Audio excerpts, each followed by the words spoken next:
नमस्कार भाइयों, मैं मनोज कर मंडल यूट्यूब चैनल शिक्षक साथी पे आप सभी शिक्षकों को स्वागत करते हैं।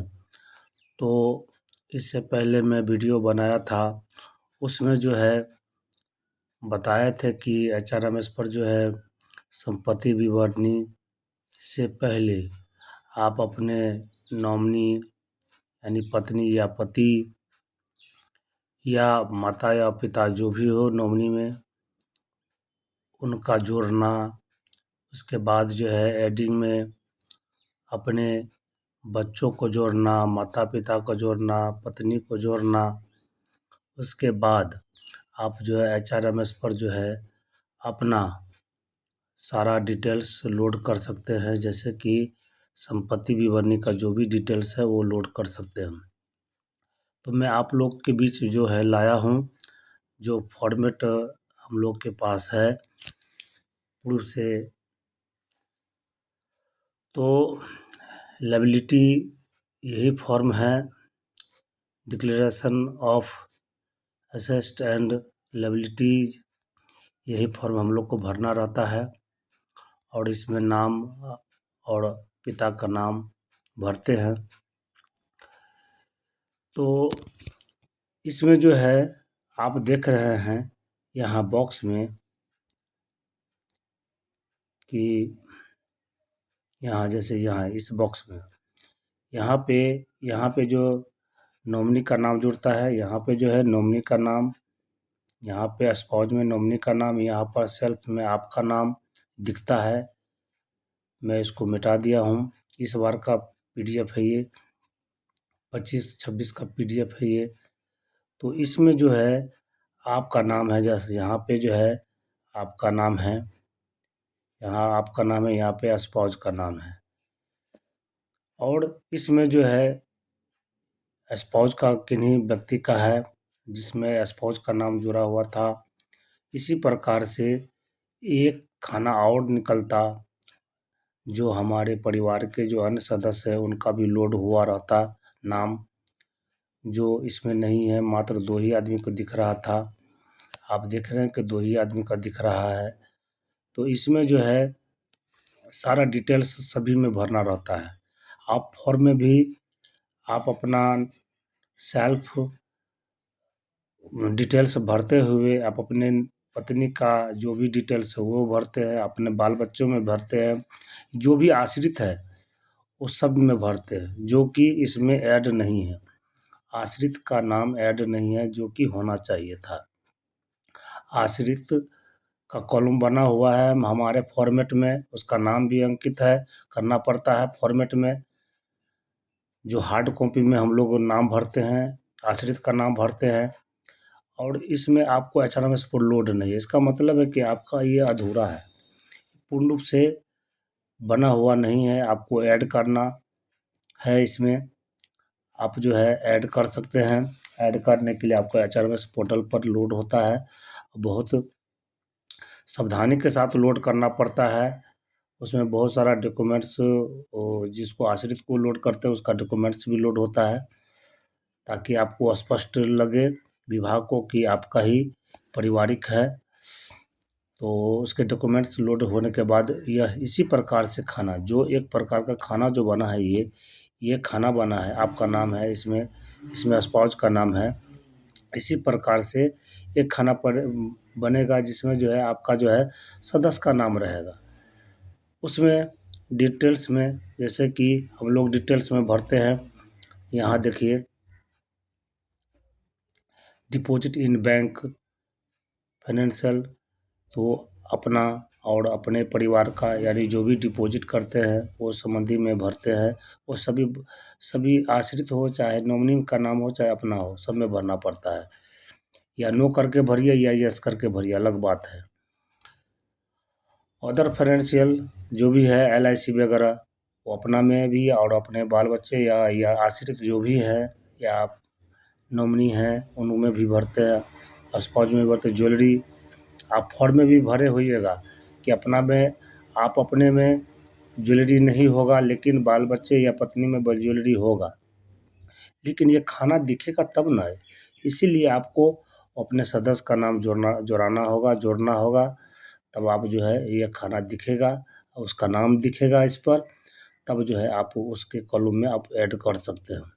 नहीं तो अन्यथा अगर जो कॉलम बना हुआ है वो आप ही पे लोड हो जाएगा। जैसे कि अगर हम सोना दिखाते हैं या चांदी दिखाते हैं, तो इसमें अगर मालिक नॉमिनी का नाम ऐड नहीं है तो वो आपका ही पर लोड कर देगा, जो कि सही नहीं होना चाहिए, सही नहीं है। वो उसका जिस कॉलम में हम जिसको भरे हैं, जिसके नाम से भरे हैं, जो भी डिटेल से भरे हैं, उसके खाने में भरना चाहिए, तब तब सही माना जा सकता है। जैसे ज्वेलरी के भरना, बॉन्ड वगैरह है, मोटरसाइकिल है, अदर और भी जो भी है, कैश है, जैसे कि कुछ कैश आप अपने पर नाम दिखाते हैं, और कुछ जैसे कि मान लिया जाए कि कैश है, मान लें कि हम सेल्फ में यानी स्वयं में एक मान लें कि हम एक में हम डिटेल्स भर के दिखा दिए हैं कि 100 हम भर दिए हैं, और नॉमिनी में जो हम 400 भर दिए, और आश्रित का जो भी कॉलम इसी प्रकार से आएगा, इसी प्रकार से आश्रित का भी जैसे कि यहाँ पे है, इस प्रकार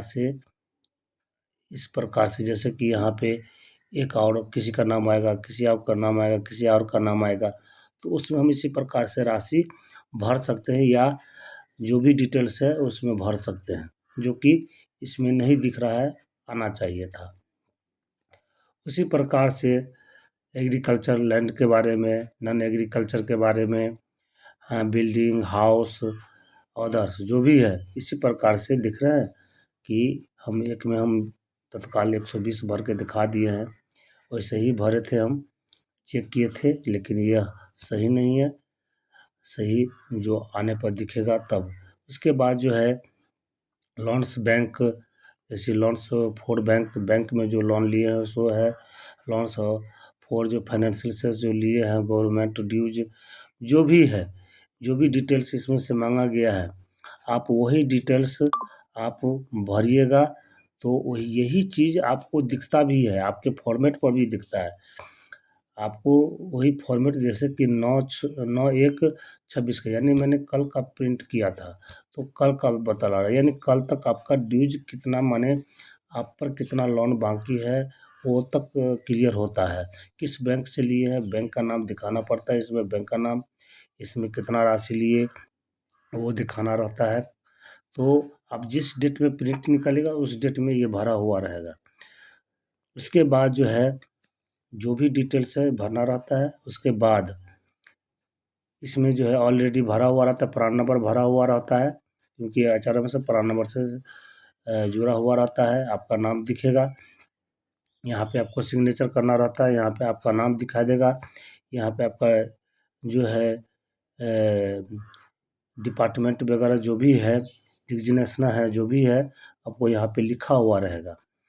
उसके बाद ये इसमें जो है हम जैसे कि हम साइन करेंगे, हम इसमें साइन करेंगे, तो साइन करने के बाद जो है अब इस पीडीएफ को निकाल करके पुनः अगर सही लगेगा, इसमें शुद्धता होगा, तो आप इस पीडीएफ को निकाल करके आप शुद्धता के साथ चेक कर लीजिए, और फिर पुनः यह जो है यही पेपर जो है लोड कर दिया जाता है, तब यह सबमिट हो जाता है।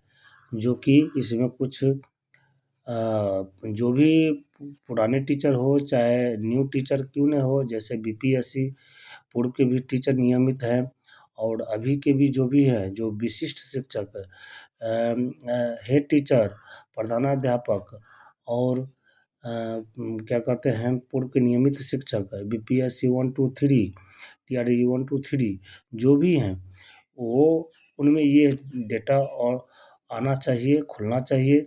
जो कि पुराने हम चेक किए हैं तो पुराने टीचर में भी ये सब लोड नहीं है, बहुत सारे टीचर में लोड नहीं, जो कि होना चाहिए था। जो कि हम लोग कार्यालय में जमा करते हैं वो फॉर्मेलिटी, और हम अगर मान लिया जाए कि अगर हम नॉमिनी में या ये क्या कहते हैं अपने आश्रित बच्चों पर जो भी चीज़ भरते डिटेल्स भरते हैं, वह क्या करते होंगे, इसी पर हमको लाद देता होगा।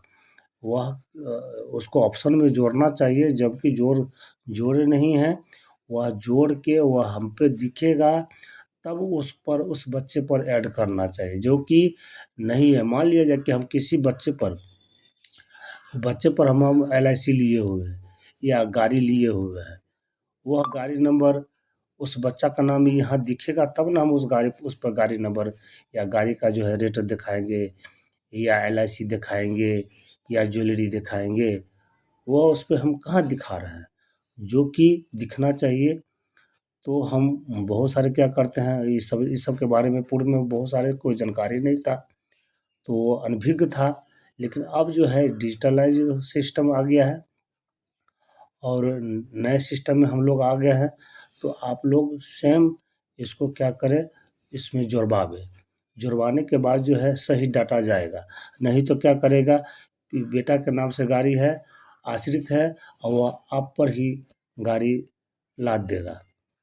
कैश बेटा पर अगर 5,000 खर्चा होता है, तब बेटा पर हम दिखाने के बदले आप ही पर लाद देगा। तो आप क्या कीजिएगा, आप लोग तो इस चीज़ को देखिएगा नहीं। इसीलिए सबसे पहले आप अपना जो है डिटेल्स लोड कर ले, नॉमिनी का नाम, बच्चे का नाम जो आश्रित है उसका लोड करवा ले, तब जो है आप संपत्ति विवरणी भरे। मैं अगला वीडियो के साथ फिर पुनः आऊँगा। इसके लिए मेरे चैनल को लाइक करें और सब्सक्राइब करें। आप लोग सब्सक्राइब कीजिए ताकि जो भी मैं वीडियो बनाऊँगा तो आप तक तुरंत पहुँच जाएगा ना। बेल आइकन दबाइएगा ताकि जो मैं वीडियो डालते ही आपके पास नोटिफिकेशन चला जाएगा कि शिक्षक साथी के द्वारा जो है कोई वीडियो आया है, उनको देख लिया जाए। तो मैं आशा करता हूँ कि मेरे वीडियो को देख के आप लोग कुछ लाभान्वित होइएगा, और फॉर्मेट जो भी भराएगा अच्छे ढंग से भरिए, उसमें जो है गलती नहीं होना चाहिए, धरफड़ी नहीं होना चाहिए। और जो नॉमिनी वगैरह का जो नाम ऐड कीजिएगा HRMS पर लोड जो कीजिएगा, वो भी सही डाटा के साथ लोड कीजिएगा। उसमें बहुत सारा डेटा हमने ओपन करके देखा है, बहुत सारा डेटा मांगता है। जो डाटा आप लोड करते हैं और वह जो है डाटा को सेव करने के बाद स्थापना कार्यालय DDO के पास चला जाता है, वो वेरीफाई करेंगे। तब आपका जो भी डिटेल्स लोड कीजिएगा उसका सारा डेटा वहाँ वेरीफाई कर देंगे, तो आप पे HRMS पे दिखना शुरू हो जाएगा। तो मैं आशा करता हूँ कि मेरे वीडियो को देख के आप लोग लाभान्वित होइएगा। धन्यवाद।